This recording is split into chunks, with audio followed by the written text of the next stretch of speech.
ব্যাঘাত হয়ে থাকে তখনই আমরা তাকে প্রিম্যাচুর ইজাকুলেশন বলে থাকি।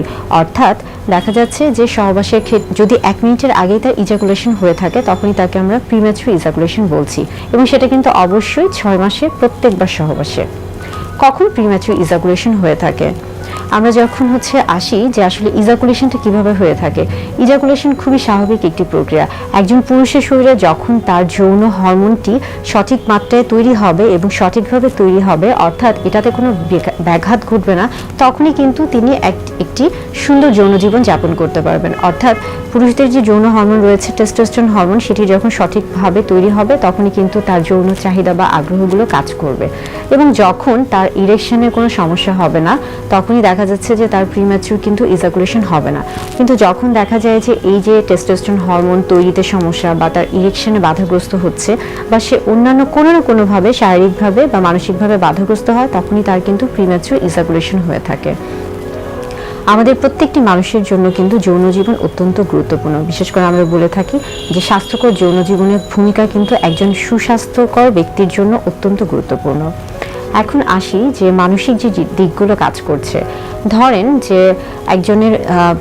একজন পুরুষের বিবাহ হলো এবং বিশেষ করে নবদম্পতির ক্ষেত্রে তার ক্ষেত্রে কিন্তু প্রিম্যাচুর ইজাকুলেশন খুবই স্বাভাবিক। কিংবা দেখা যাচ্ছে যে একজন পুরুষ খুবই অল্প বয়স্ক বা অপ্রাপ্ত বয়স্ক সময়ে যদি সে মেলামেশা করে থাকে, সেই ক্ষেত্রে কিন্তু তার প্রিম্যাচুর ইজাকুলেশন হওয়াটা খুবই স্বাভাবিক। আবার পাশাপাশি দেখা যায় যে দীর্ঘ বিরতিতে যদি কেউ সহবাস করে থাকে তাহলে তার ক্ষেত্রে কিন্তু প্রিম্যাচুর ইজাকুলেশন খুবই স্বাভাবিক। অর্থাৎ এই প্রত্যেকটা ক্ষেত্রে কিন্তু প্রিম্যাচুর ইজাকুলেশন হওয়াটা অত্যন্ত স্বাভাবিক একটা ব্যাপার। আবার দেখা যাচ্ছে যে একজন পুরুষ যখন সারাদিন বেশ কিছু মানসিক চাপে থাকে, অর্থাৎ সারাদিনের ক্লান্ত শরীর এবং অনেক কাজে সে ব্যস্ত থাকে, কিংবা এমন কোনো চাপে থাকে যেটা কিনা হয়তোবা সে কারোর সাথে খোলামেলাভাবে বলতে পারছে না, অর্থাৎ তার মধ্যে কিন্তু সবসময় একটা মানসিক যন্ত্রণা কাজ করছে, সেই ক্ষেত্রেও সে যখন সহবাসে লিপ্ত হতে যাবে সেই ক্ষেত্রেও দেখা যেতে পারে যে সে তার প্রিম্যাচুর ইজাকুলেশন হতে পারে। এটা খুবই স্বাভাবিক একটা ব্যাপার। আবার শারীরিক দিক থেকেও যদি আমরা আসি যে সে অনেক বেশি ক্লান্ত, হয়তোবা সে সঠিকভাবে বিশ্রাম নিচ্ছে না, তার ঘুমের প্রয়োজন রয়েছে, সেই কাজগুলো ঠিকমতো করছে না, বা তার যে খাদ্যাভ্যাস রয়েছে সেগুলো সে ঠিকমতো করছে না, সেই ক্ষেত্রেও কিন্তু প্রিম্যাচুর ইজাকুলেশন হওয়াটা খুবই স্বাভাবিক একটা ব্যাপার। প্রিম্যাচুর ইজাকুলেশনের ক্ষেত্রে আমরা সবসময় বলে থাকি যে ধরুন আপনার মাথায় যদি থাকে, বিশেষ করে পুরুষদের ক্ষেত্রে অনেকের মধ্যেই থাকে যে আগে থেকেই চিন্তা করে যে হয়তোবা আমাকে অনেক বেশি সময় মেলামেশা করতে হবে, এই সময়টা অনেক বেশি হতে হবে, এই যে একটা ধারণা, একটা নেতিবাচক ধারণা থেকে সে কিন্তু সহবাসে লিপ্ত হওয়ার চিন্তা করছে। তো এই নেতিবাচক ধারণা যদি তার মধ্যে আগেই থেকে থাকে সেই ক্ষেত্রেও কিন্তু তার একটা প্রিম্যাচুর ইজাকুলেশন হওয়ার সম্ভাবনা থাকে, এবং দেখা যায় যে এই ক্ষেত্রে তার যৌন জীবনটা অনেক সময় তার যে সঙ্গী রয়েছে তার প্রতি একটা নেতিবাচক প্রভাব ফেলে। প্রিম্যাচুর ইজাকুলেশন বা অতিদ্রুত বীর্যপাত খুবই স্বাভাবিক একটি প্রক্রিয়া। তবে আপনি যদি আপনার মানসিক এবং শারীরিক স্বাস্থ্যের যদি যত্ন নিয়ে থাকেন এবং এর ফলে আপনার এই সমস্যার ফলে আপনার সঙ্গীর কোনো সমস্যা হচ্ছে কিনা তার সাথে যদি খোলামেলা আলোচনা করে থাকেন, সেই ক্ষেত্রে কিন্তু এটার সমাধান খুবই সহজ হয়ে থাকে।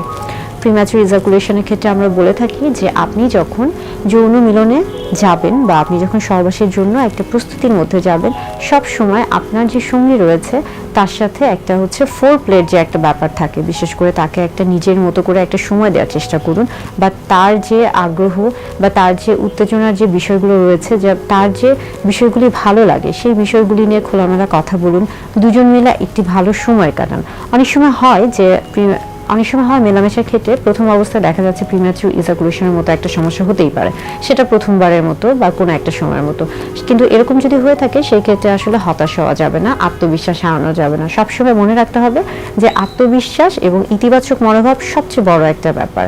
অনেক সময় আমরা বলে থাকি যে এই ক্ষেত্রে যখন দেখবেন যে আপনি এরকম একটা সমস্যার সম্মুখীন হচ্ছেন, আপনি তখনই স্টপ অ্যান্ড স্টার্ট, আমরা বলে থাকি যে আপনি তখনই আপনার মনোভাবটা অন্যদিকে ডাইভার্ট করার চেষ্টা করুন। অর্থাৎ এখনই যে করতে হবে, এখনই যে যৌন মিলনে যেতে হবে, বিষয়টা কিন্তু এরকম না।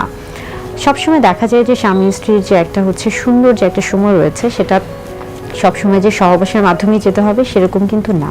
আপনি চাইলে আপনার সঙ্গীর সাথে সুন্দরভাবে খোলামেলাভাবে একটি সময় যাপন করুন, তার সাথে প্রয়োজনে তার সাথে আপনি গল্প করুন, বই পড়ুন, খোলামেলা কথাবার্তা বলুন, দুজনকে বোঝার চেষ্টা করুন, এবং পরবর্তীতে যখন দুজনের মনোভাব দুজনকে বুঝতে পারবেন বা দুজনের একটা ইতিবাচক মনোভাব তৈরি হবে, তখনই আপনারা সহবাসে লিপ্ত হন।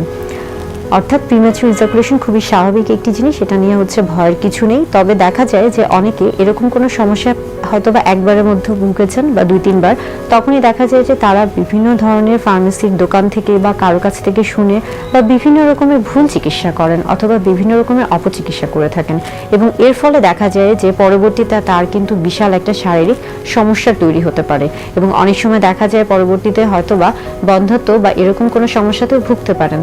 তাই এরকম যদি আপনি মনে করেন যে আপনার প্রিম্যাচুর ইজাকুলেশনের সমস্যা আপনি ভুগছেন, তাহলে অবশ্যই আপনার সঙ্গীর সাথে খোলামেলা কথা বলুন এবং অবশ্যই একজন বিশেষজ্ঞ চিকিৎসকের পরামর্শ নিন।